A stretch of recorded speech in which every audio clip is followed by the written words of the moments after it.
السلام عليكم ورحمة الله تعالى وبركاته. متابعي قناة العلوم، مرحبا بكم في هذا الفيديو الجديد اللي غادي نتكلمون فيه على النتائج النهائية لولوج الإجازة المهنية بكلية العلوم السمنالية، وكذلك الملف الخاص بالإجازة المهنية، الناس اللي تقبلوا باش يتسجلوا نهائيا في الإجازة المهنية بكلية العلوم السمنالية. إذا نشوفوا اللائحة النهائية، الناس اللي تقبلوا في الإجازة المهنية. غادي نخلي لكم الرابط ديالو في صندوق الوصف. هذه هي اللائحة، هي هذه كما تلاحظوا هنايا. إلا شفنا مثلا هاد الشخص، هاد الطالبة هذه أنها تقبلت في الفيليير تخصص تي بي دبليو لانفورماتيك. إذا إلا شفنا واحد المثال آخر، مثلا هاد الطالب هذا تقبل في او اي، وفي ليست داتونت بالنسبة ل 3 او ار جا 19 في لائحة الانتظار، ولكن تقبل في هذه اللائحة، تقبل في الفيليير او اي، يعني يتسجل في هاد، يحط الدوسي ديالو في هاد الفيليير هادي. الا عجبو راه غادي يكمل، ما عجبوش ديك الساعة يتسنى حتى يشوف واش عيطوليه في اللائحة ديال الانتظار، ولكن نحط الدوسي ديالو في هاد الفيليير اللي تقبل فيها. مثلا الا شفنا واحد، مثلا هاد الطالبة هادي تقبلات في ار دو ام في، انها تحط الدوسي هنايا، ولا عجبها في هاد هي في اللائحة الأولى، الرتبة الأولى في اللائحة ديال لوبتيك. إذن تحط الدوسي ديالها في هاد ار دو ام في، ولا عجبها لوبتيك ديك الساعة تسنى تخرج لائحة الانتظار.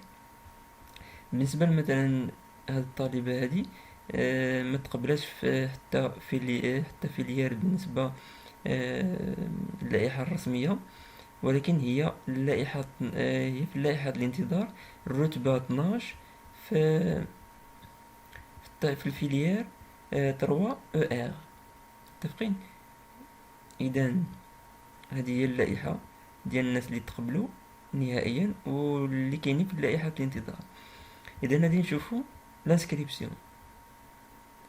هاد لانسكريبسيون تخص الناس اللي تقبلوا نهائيا لي زادمي، وحتى الناس اللي كاينين في ليست داتونت. قال لك الدخول الجامعي غادي يبدا في 1 اكتوبر 2021. بالنسبه للدوسي غادي نحطوه في لونفي 2 اللي جحده بافيو سنترال. الانسكريبسيون تبدا مع 9 الصباح حتى 3 العشيه. امتى؟ بالنسبه لي كونديدا ادمي، يعني الناس اللي تقبلوا في لي فيليال، هادي يجيو اما 2 20 شتنبر او 3 21 شتنبر 2021. غادي يحطوا الدوسي ديالهم اللي تتكون من الدوسي دانسكريبسيون كومبلي ودوسي اكاديميك، يديروهم بجوج في انفلوب. يديروا واحد واحد الملف يكتبوا فيه دوسي اكاديميك، وواحد الملف اخر يديروا فيه دوسي دانسكريبسيون، وبجوجهم يديروه في واحد لونفلوب A4. متفقين؟ وبالنسبه للتغييب في اللائحه الرسميه لهاد لي كونديدا ادمي اللي تغيب ما جاش في 21 20 و 21، غادي ينتقلوا للائحه الانتظار اللي غادي تبدا في 23 و 24 شتنبر 2021. هادو اللي كاينين في اللائحه الانتظار، قال لك غادي يحطوا هير كوبي، غادي يحطوا هير كوبي ديال دوسي اكاديميك، ويديروه في واحد لونفلوب A4. يعني اللائحة الانتظار عندهم دوسي واحد هو دوسي اكاديميك، والوثائق اللي فيه غادي يكون فيه هير كوبي، هير كوبي، ويديروا في واحد لونفلوب A4. علاش تنحتاجو هذا اكاديميك؟ هادي نجيو نطرقوا على الدوسي ديال اكاديميك، لانه تحتاجوه في الفيريفيكاسيون ديال لي دوني اللي دخلناهم اول مره في الفورميلير ديال فاش تسجلنا. اذا اش يحتوي هذا الدوسي اكاديميك؟ تنشدو واحد لونفلوب A4، تنكتبو فيه الاسم ديالنا الكامل، يعني الكنيه والاسم ديالنا، وتنديرو النيميرو دو كونديداتور. نيميرو دو كونديداتور تنهزوها من هاد لا ليست هادي، ها هي اللي ما عقلش عليها، هادو هما النيميرو ديال الترشيح ديالنا هو هذا. اش نديرو في هاد لونفلوب، او ناخدو واحد الملف ونديرو فيه فوتوكوبي ريكتو فيرسو، يعني ايكاليزي ديال البكالوريا. متفقين؟ هاد بين قوسين يعني تيهضر على لوريجينال اللي غادي يكون في الدوسي دانسكريبسيون، يعني نخليو ابار. غادي نشوفو الدوسي اكاديمي، قلنا غادي نديرو فيه واحد فوتوكوبي ريكتو فيرسو ديال البكالوريا، تكون انجليزي، وتكون فيه اوريجينال اتيستاسيون دي نوت دي بكالوريا، يعني يكون فيه الاصلي ديال بيان النقاط ديال البكالوريا، ويكون فيه اوريجينال دي اتيستاسيون دو تو دي نوت اي كلاسمون اوبتوني ابخي بكالوريا، يعني بيان النقاط الاصليين ديال ديال السنوات الجامعيه، يعني مورا الباك. يعني مثلا اللي عنده اس ان بالنسبه اللي بيتقيد في اس 3، غادي يشد الغولوفي دو نوت ديال اس ان اس 2. اللي بيتقيد في اس 5 غادي يشد الغولوفي ديال اس ان اس 2 و اس 3 اس 4. هادي بالنسبه للناس اللي الطلب او الطلبه اللي قراو في الجامعه. اما اللي قراو في شي مدرسه اخرى مثلا، غادي يشد الغولوفي ديالو ديال العام الاول، عندهم مثلا غولوفي واحد يشدو في الاخر ديال العام، لان الدوسي هذا اكاديمي غادي يرجع من بعد. علاش؟ لان فيه لوريجينو ديال لي غوليفي دو نوت، اذا خصو يردو. اذا الدوسي ديالو اكاديميك، الدوسي ديال الاكاديميك غادي يردو لكم. علاش طلبوه؟ باش يشوفوا الفيريفيكاسيون ديال لي دوني او النقاط اللي دخلتو في، والنقطه ديال الباك اللي دخلتو في اثناء التسجيل اول مره الترشيح ديالكم لهاد الاجازه المهنيه. والفيريفيكاسيون باقي ما علموش على امتى غادي يديروا الفيريفيكاسيون لا دات ديالها، يعني باش الا لقاو شي حاجه مخالفه غادي يتقصى الطالب او المترشح، واخا انه تقبل نهائيا باش يتسجل او انه تسجل، غيترفض ليه الدوسي ديالو. بالنسبه للدوسي دانسكريبسيون غادي نشدو واحد الملف كذلك نكتبو فيه دوسي دانسكريبسيون. غادي يكون فيه هو لوريجينال ديال الباك وفوتوكوبي ايكاليزي ديال الباك. ولكن بالنسبه للطلبه اللي تيقراو في كليه العلوم السمناليه ما غاديش يجيبوا لوريجينال، متفقين؟ ولا فوتوكوبي ديال البكالوريا. اذا مقصيين هاد، او معفيين، نقولوا معفيين من الباك اوريجينال، الباك الاصلي بالنسبه للطلبه اللي تيقراو في السمناليه. واحد فوتوكوبي ديال سميتو واحد فوتوكوبي ديال لاكارت ناسيونال بالنسبه للمغاربه. بالنسبه للاجانب عندهم فوتوكوبي دو باسبور ولا فوتوكوبي دو لاكارت سيجور. عندنا واحد لونفلوب تامبري، يعني غادي نديرو واحد الجوا غادي نديرو فيه التنبر، البلاصه اللي فيها التنبر غادي نكتبو فيها الاسم ديالنا الكامل، السميه والكنيه والادريس ديالنا. واحد فوتو ديدونتيتي، يعني صوره شمسيه في الدار ديالها غادي نكتبو فيها الاسم الكامل ديالنا. عندنا واحد عقد الازدياد. عندنا اللي بيتقيدوا في اس 3 غادي يجيبوا واحد فوتوكوبي ديال الغولوفي دو نوت بيان النقاط ديال اس 1 اس 2. ولكن الطلبه اللي قراو في السملاليه، ما غاديش يجيبوا هاد الغولوفي دو نوت. بالنسبه اللي بيتقيدوا في اس 3 غادي يجيبوا فوتوكوبي ديال الدبلوم ديالهم، اما الدوك او الدوب او الدوت او بي تي اس، وحتى ليستا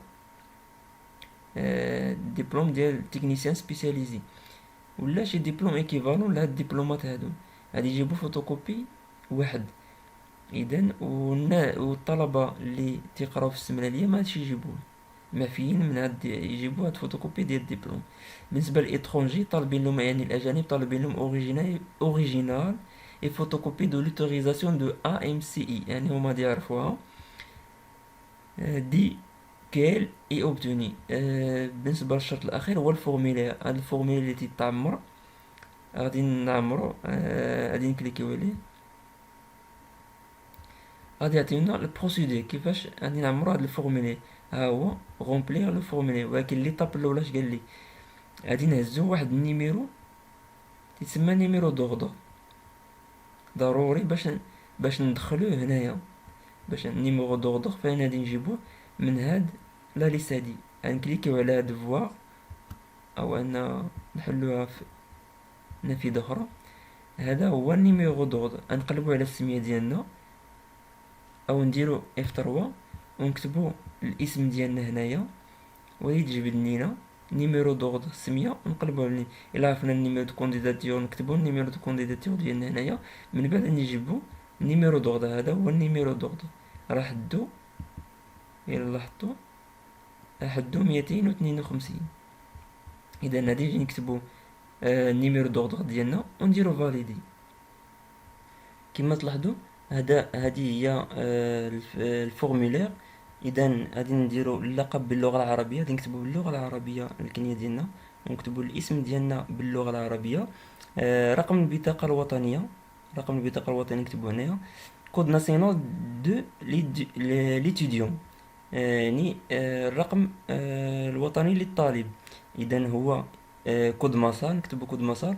او اللي ما عندهمش كود مسار، فمثلا الرقم الوطني ديال الطالب عنده هو هذا اللي تكون مثل 8 الارقام، وتيكون سنة الحصول على البكالوريا 2013. تنكتبو ديك السنة 13، هاد جوج ارقام الاخرين من السنة، ونتبعو ليه هاد الارقام 8، وتنحصلو على الرقم الوطني للطالب اللي مكون من 10 ديال الارقام. اذا بالنسبة للجنس تنختارو الجنس ديالنا. تاريخ الازدياد تنعمرو تاريخ الازدياد، اليوم والشهر والسنة. نكتبو باللغة الفرنسية مكان الازدياد، ثم باللغة العربية مكان الازدياد. الدولة ديالنا فين تزادينا الدولة. ثم بروفانس بريفكتور، يعني الإقليم. هنا ناسيوناليتي ماروكين ولا شي ناسيوناليتي اخرى على حسب الا كان اجنبي. هنا ادريس او فو ريزيدو اكطويلمون، يعني مكان السكنة الحالي. هنا مكان ديال الاب او الابوين، يعني لادريس ديال العنوان ديال الاب او الابوين الا كان مخالف لهذا الاول. الا كان بحال بلا ما نكتبوه نخليوه هنا خاوي. الا كان مخالف ديال السكنه الحاليه مع السكنه ديال الابوين، اذا خصنا نكتبو هنا ايبيرجمون. هذا شومبر اون سيتي يونيفرسيتي او شومبر اون ريزيدونس يونيفرسيتي، يعني الاحياء الجامعيه. على حسب السميه شي تسمى عندكم، تختاروا واحد من هاد الجوج. دوميسيل بارونتيل، يعني انه تيسكن مع الابوين ديالو. لوجمون بيرسونيل اور شومبر ديتيديون، يعني مثلا كاري. وهنا اوتر. بروفانس دوريجين، يعني ريزيدونس، يعني الاقليم في كاين السكنه ديالو اش من اقليم فين كاين. هنا فيل دوريجين، يعني المدينه، على حساب مكان الاقامه ديالو، السكنه ديالو. الهاتف، الايميل، الحاله العائليه ديالو او الحاله الشخصيه، ماغي يعني متزوج ولا عازب. ساتيو اكتويل، يعني واش طالب اتيديون. فونكسيونير، يعني مستخدم. بروفيسيون ليبر، يعني عنده مهنة حرة. سالاريي موظف. سون بدون ستاجير. اونديكابي، يعني عنده شي إعاقة، نعم أم لا. مهنة الأب أو مهنة والي الأمر ديال المترشح. مهنة الأم، هنا خصنا نكتبوها هنا ما تنختاروهاش. اللي فيهم السهم هما اللي تنختارو.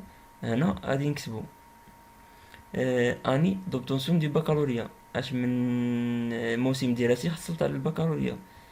هنا لا سيري، واش اس في تي ولا مات ولا فيزيك ولا تكنيك، صحاب ليسي تكنيك. اوتر. مونسيون كما تلاحظوا. ريجيون، يعني اش من جهة، الجهة اللي تنتمي لها فين شديتي البكالوريا.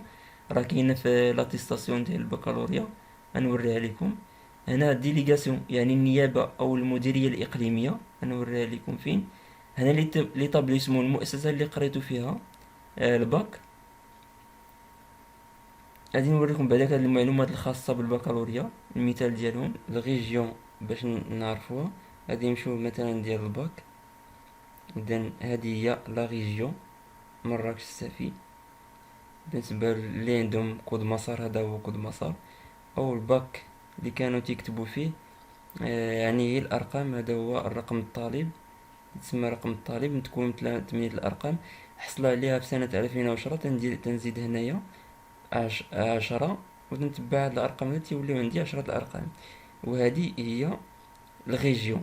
ولكن التقسيم القديم هذا، بما ان السفي ولات تابعة لمراكش، اذا بتولي هنا ريجيون مراكش السفي.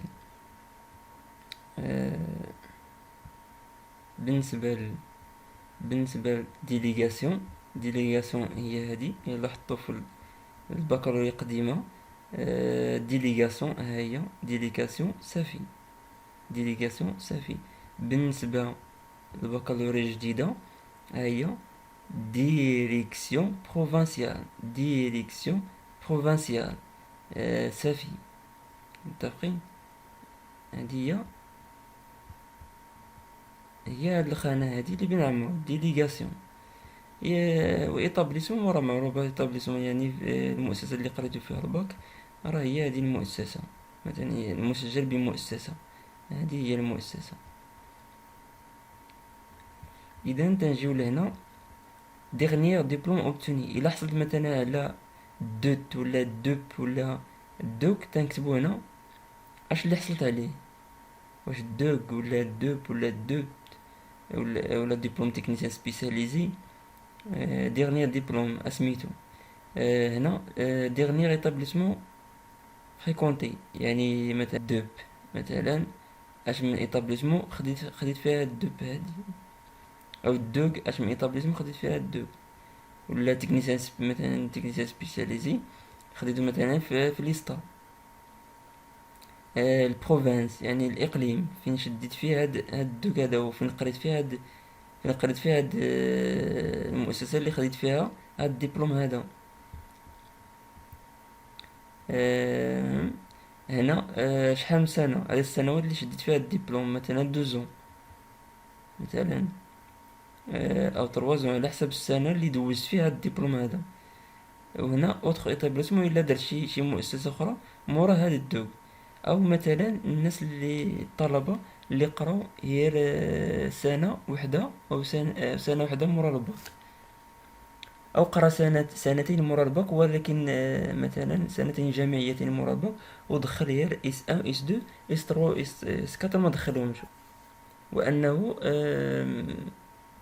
تسجل في الاجازه المهنيه بالنسبه للاس 3. اذا هادي يجي يدير هنايا ديغنيغ ديبلوم، يقدر ماعادش يديرو لانه ما حصل على حتى ديبلوم. ديغنيغ ايتابليسمون مثلا غادي يدير سميت لا فاكولتي، مثلا فاكولتي دي سيونس الجديده مثلا، وياخد البروفانس ديالها مثلا الجديده، وعدد السنوات مثلا 2 هذه هي اخر مؤسسه قرا فيها. الا قرا مراعاة شي مؤسسه اخرى يقدر يكتبها او ما يكتبهاش. من بعد تيكليكي على فاليدي.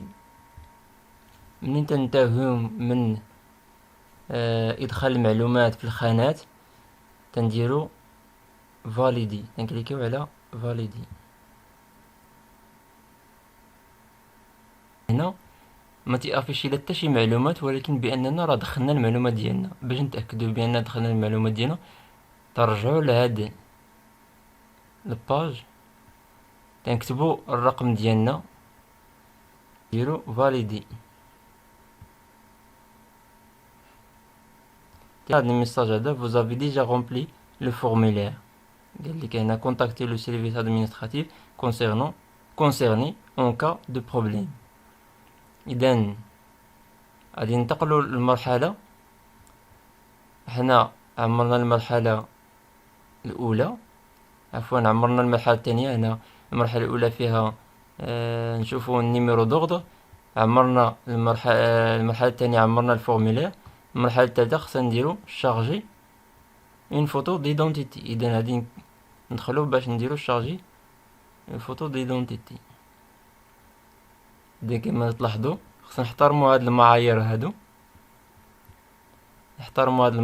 هادو، اذا غادي نجيو لهاد الخانه نيميرو دوردر، غادي نكتبو النيميرو دوردر ديالنا، من بعد غادي نديرو فاليدي. غادي نديرو شوازير ان فيشي. هنا فين غادي ندخلو الصورة ديالنا.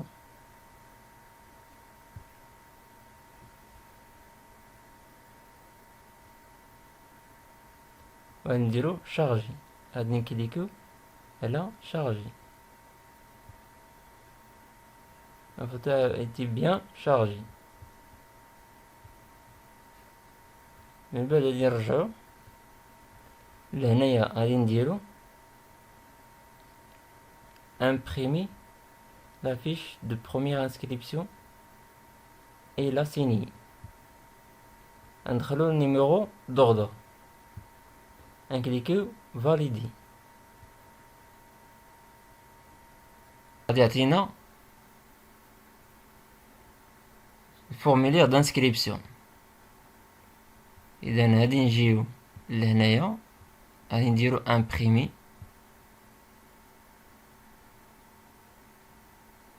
غادي نجيو لهاد ديستيناسيون، غادي نختارو اونغوستري. الى عندنا امبريمون نختارو الامبريمون نخرجوها، ما عندناش نديرو اونغوستري او فورما بي دي اف، نديرو اونغوستري ونسجلوها عندنا، ومن بعد نخرجوها.